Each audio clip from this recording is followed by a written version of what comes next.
In this video, we're just going to kind of go over some of the things that we want to be looking for as we're going over these problems. So we're going to be kind of scrolling through this document we've got here, our test prep. And I'm just going to be pointing out a couple of things. These aren't necessarily going to be in any order. I'll try to keep them, similar topics close together, but we are just probably going to kind of just go straight down through it, and then hopefully I can remember enough to summarize at the end.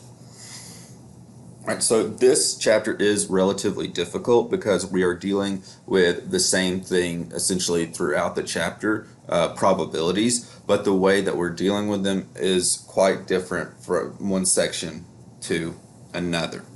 All right, so again, in this video, we're just looking at how to identify, right? We'll actually work the problems in a different video. All right, so let's just start with this one, all right? So the knights who until recently said "Ni" have asked you to chop down the mightiest tree in the forest with a herring. Actually, they have asked you to chop down 5 of the mightiest trees in the forest. And you know that the probability of successfully cutting down a tree with a herring is 0.28. Use this information to answer the following questions. All right, so it's a good thing to just look for numbers in one of these problems. That's not always guaranteed to lead you to what you need, all right, but it is a good way to do it. Also, just you do need to actually read it though to know what's happening. All right, and so this one, all right, we've got this right here. So I'm gonna cut down 5 of the mightiest trees in the forest. And we also have a number here, 0.28, and that's tied to this probability, right? The probability of successfully cutting down a tree with a herring is 0.28. So, do these look familiar, right? Well, hopefully they do. Hopefully these kinds of things look familiar, right? What we have with our 5 trees, we're doing some activity multiple times, and then we also have a probability of success for those things. This should tell us, right, that this is a binomial.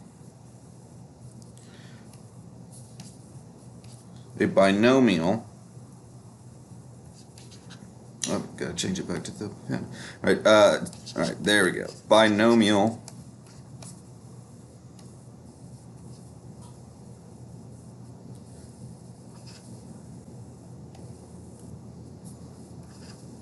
there we go. Binomial, this is about binomial random variables, right? So that n, or that 5 is our n, right? N trials, right? We have n trials, we're chopping down 5 trees, right? Or I guess we're really probably a more proper way to say that is attempting to chop down 5 trees, all right? So n equals 5, and then with our next thing, all right, probability of successfully cutting down a tree with a herring, all right, that is our probability of success, right, or so P, right? We don't get this in as a number of trials, and we don't get this probability of success for a particular trial. We do not get those, excuse me, we do not get those with any of the other things that we are going to be looking at. All right, so those are some things to look out for. That's going to help you identify if you're working with a binomial problem or not. All right, so let's move on to the next thing. Okay, excellent. This is good. All right, so here is our next one. You're very superstitious and always record the number of black cats you see each day. Tonight is Halloween Eve, and you are scared out of your mind. To help allay your fears, you decide to calculate the probability that you will run across a black cat. It's a weird cadence. Run across a black cat tomorrow. You know that you see an average of 0.672 black cats per day. right?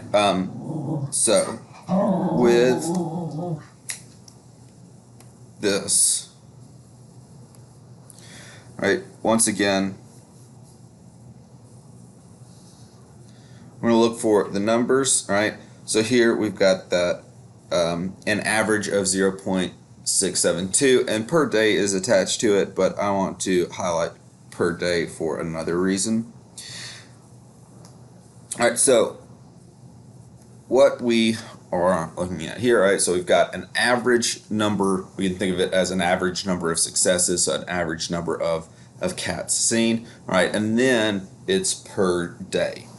All right, so this is an example of a Poisson random variable, right? That average, right, is that 0.672, right? That's our lambda, right? The average number of successes over a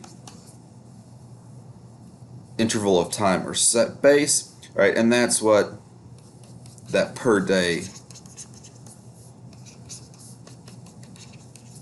is telling us, right? That's our interval of time, right? So how many successes do we have over what period of time? We have 0.672 successes per day, right? And so that tells us we have a Poisson random variable. That's what this question is asking about.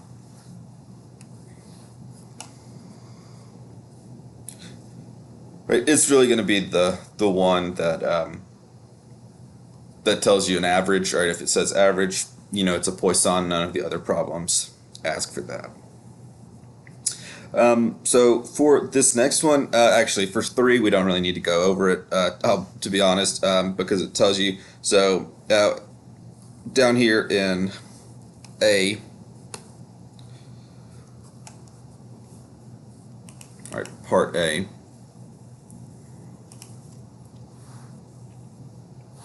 all right, so it says, what is the expected rate of return and standard deviation for the portfolio? That essentially just tells you what you're looking for there. Anytime you see expected, right, it might say expected rate of return or whatever the variable is, right? But that's our expected value, right? So you see expected, think expected value. Here we've got an actual probability distribution for these portfolios. So we would use the classic formula, the sum of xi times pi, or p of xi. And that's really all we need to talk about with this one.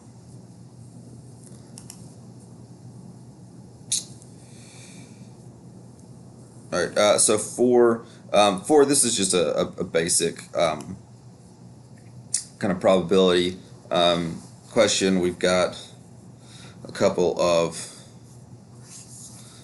little experiments making up a larger experiment. Once we figure those out, it's going to be somewhat simple. You'll know that is for those simple probabilities. So really just looking at the different laws, so on and so forth. Same one with this. Was that number 4? Yes, number 4. Kind of the same thing with number 5. When you have these joint distribution tables, that is a clear indicator that you are going to be just doing those basic probabilities that we did in Chapter 5. All right. However, I do want us to take a look at these a little bit more. So these first 3. Well, keep forgetting to move back to my little marker thing. All right. So for these first 3, those are very simple, right? What is the probability that you would get Supernatural? What's the probability you get Brooklyn Nine-Nine? All right, those are straightforward. All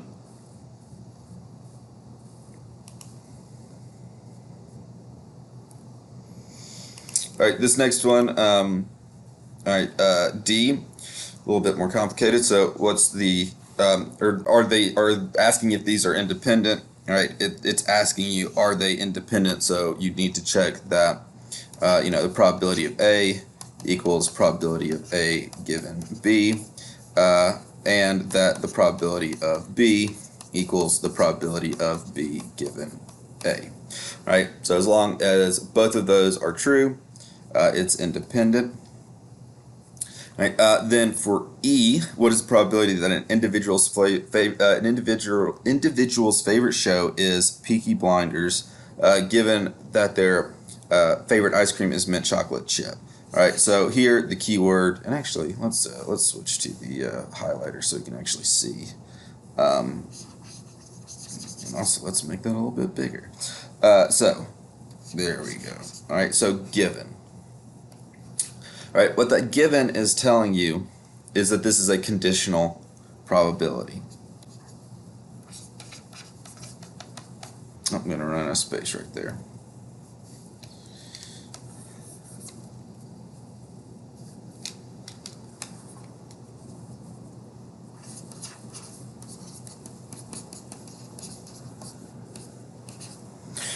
All right, so whenever you see given, that is telling you that you're going to be doing a conditional probability. Right, remember that when we're looking at these conditional probabilities, this is where we've got our probability of A given B. So whatever we had first in this case would be Peaky Blinders. Then given this line represents that given divided by B.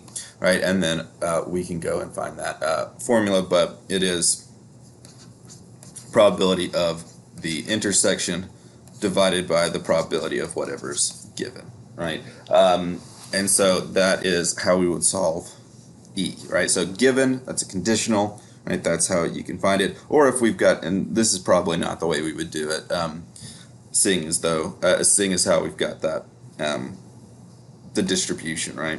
But we'll see that when we get to it in its own video.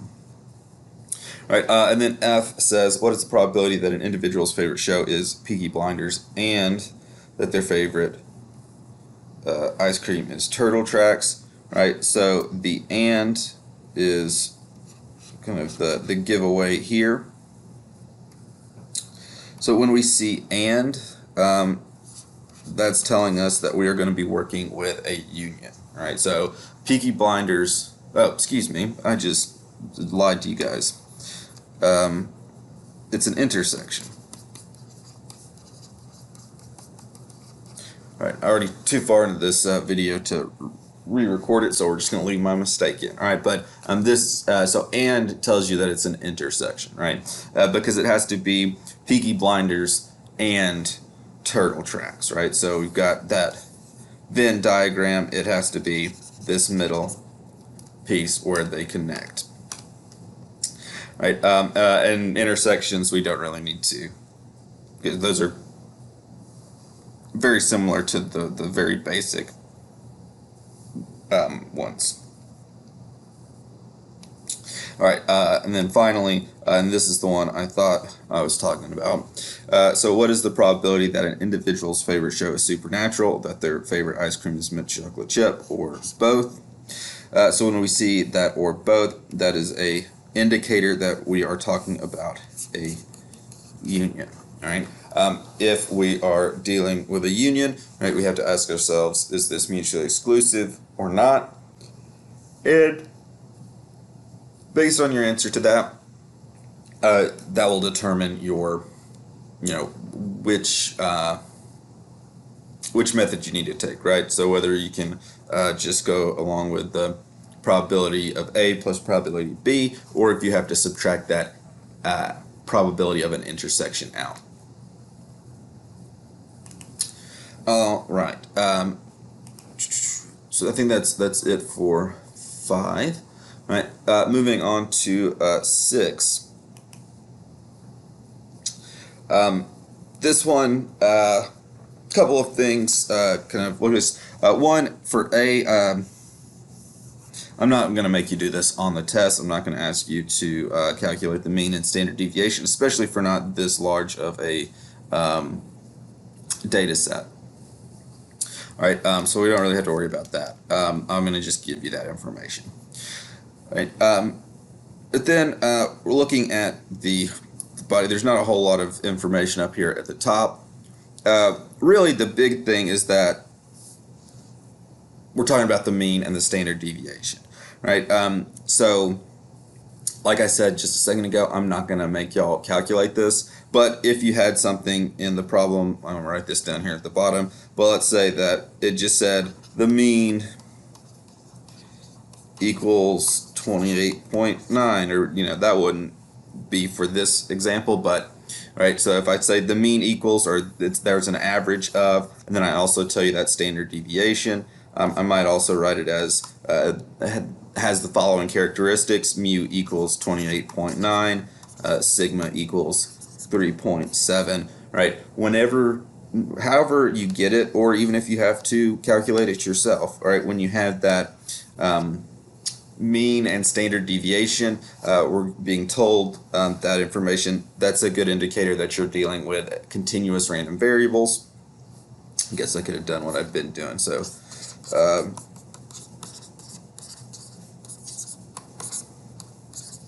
all right, so continuous random variables, this is where we are going to be dealing with our z-score. All right, so z equals x minus mu over sigma. All right, well, we've got our mean, obviously. We've got our standard deviation.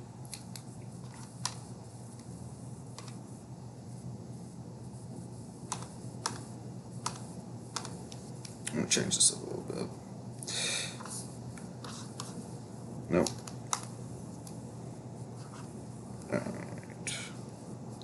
Alright, so our mean, our standard deviation, and then the only thing left is our x, alright, and then in something like b, that's where we get it, alright, this 3.2, alright, in this case would be our x, alright, so we'd be finding those z-scores.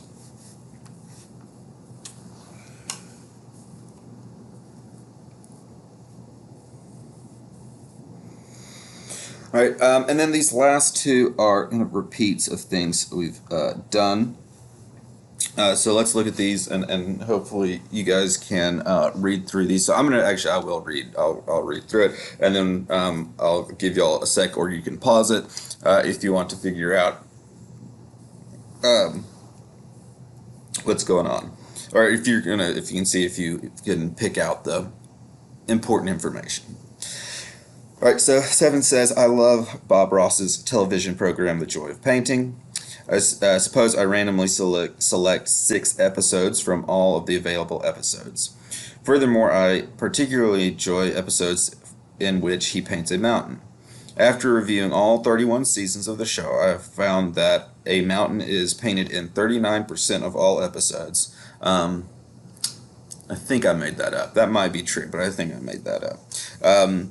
The 39%. Use this information to answer the following questions. All right, so take a second to look that over. All right, and let's talk about what the important pieces are. All right, so we got a couple of different numbers in here. One is we have this 6 episodes. All right, so we'll say we're selecting, we're doing randomly selecting those 6 videos. All right, then we have, I'll just include this. So just because it's a number, I'll highlight it. All right, so all 31 seasons of the show.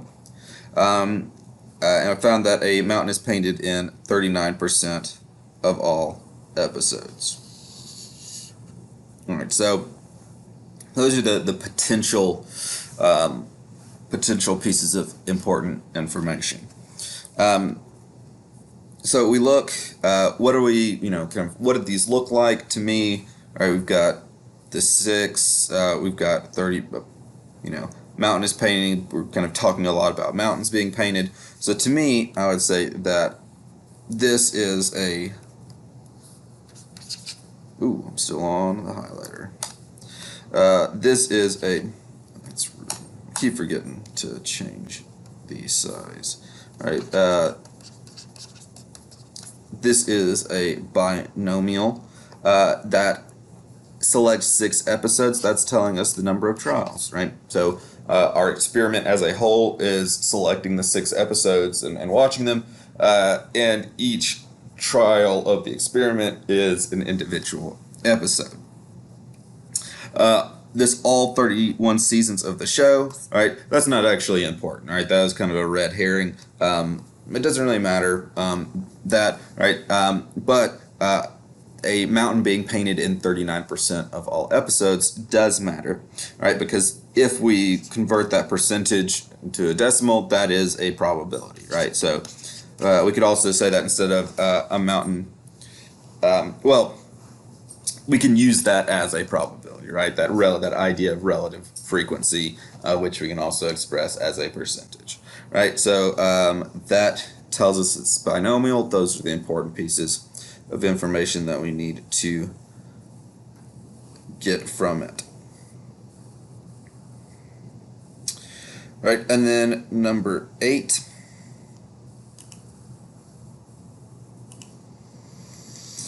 For this one, all right, so we'll go ahead and do the same thing we did for that last one.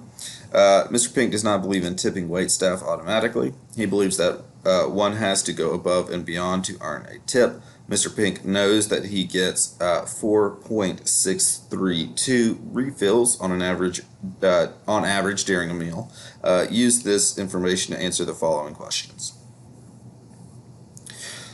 All right, so give y'all a quick second.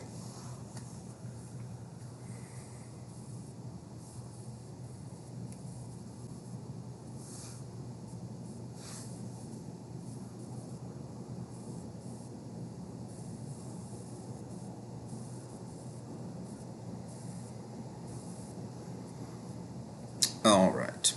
All right, so looking through here, so the thing that really stands out is this 4.632, right? So we've got this 4.62 refills on average. So we've got an average there. So so this is our lambda in essence, right? So the average number of refills, right? Or at least as long as the things, well, so 4.632 average, 4.632 refills on average, right? During a meal, that would be our interval of time right there, right? So during, kind of a loose definition of kind of this interval of time, but that's okay. So that's our, again, interval of time. Right, so if we have an average number of successes and we have that interval of time, right, we're going to know that this is a Poisson distribution, right? Poisson random variable, and so that is what we're going to need to use to calculate our probabilities. All right, let's see. All right, so let's clear this off real quick. So just kind of trying to kind of go over these relatively quickly, right? If you get a, say,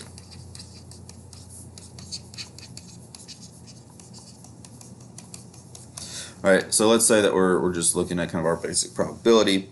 If you've got a simple experiment, all right, so a coin flip, roll of the die, or a joint distribution table, right, that's a good indicator that you're working with basic probabilities. All right, so when you are dealing with a union, right? That's where we're going to see or both.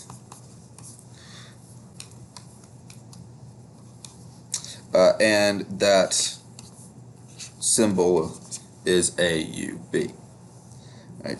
If we're looking at an intersection, we're going to be looking for and, so it has to be both of them, and then our little symbol for that is a NB. And then I'll add this, well, yeah, let's just do it right. Our complement, all right, that's A with an upper C. There's not really a standard format for this.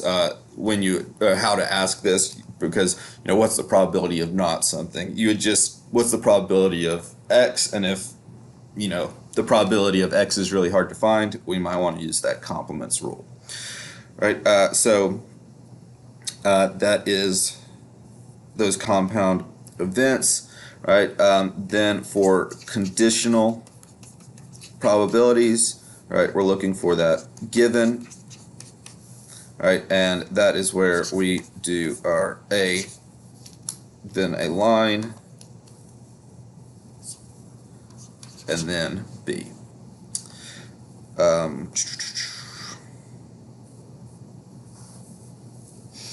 Let's see, what else do we need from this section? Independence, mutual exclusivity, those are important, but those aren't really things that we're going to be, it'll just ask you for them, essentially. I think that might be it. I'm probably leaving something out, but that's okay. I mean, this one also had the counting rules, but most of those are just functions, and you'll know when you need to use them. All right, so then let's talk about kind of our probabilities for our discrete random variables. The first thing that we talked about was just kind of random variables in general and these probability distributions. Then we talked about our expected values and so on and so forth, right? The first little part's pretty standard. It's just really where we were taking one of those pre-made distributions and then using it to find probabilities about, what's the probability X equals 5, or the probability that X is between 2 and 6, so on and so forth. Pretty straightforward. All right, if you are looking for the expected value and the standard deviation, just really anytime you see expected, right, the expected rate of return, the expected profits, the expected lifespan, or what do you use that? What is it for objects? Long? No, that's not it. Anyways, all right, how long the expected amount of time something is going to last, so on and so forth. Whenever you see that expected, even if it doesn't say explicitly expected value, right, that is what's being asked for. All right, then our next thing is the binomial. All right, so again, all right, we're wanting to look for that number of successes, or excuse me, not number of successes, number of trials. All right, so n, right, our lowercase n.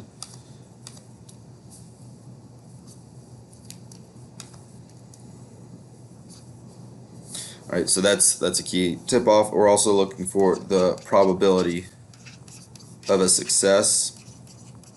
All right, so that's our P, right? So probability of success on a trial. Be a little bit more specific. So we need to have multiple trials, right? We also need to know the probability of a success on any given trial.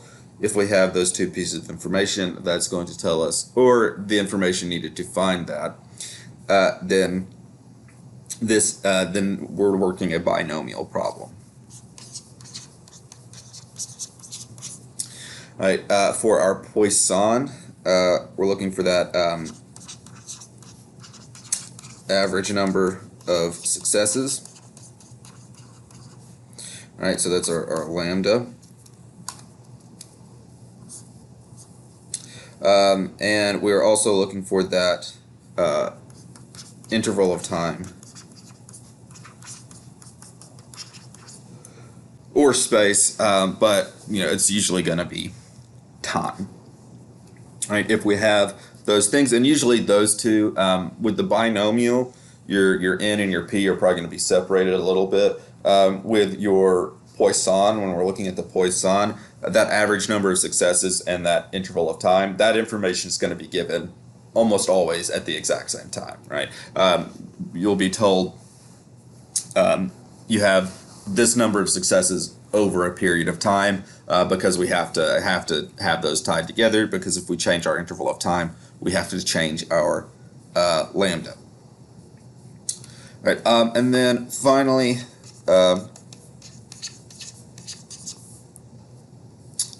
so with our continuous stuff, really for this one,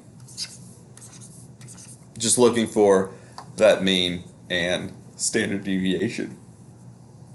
I mean, if it's giving you that mean and standard deviation up at the top, that's indicating that this is going to be a problem using those z-scores, right?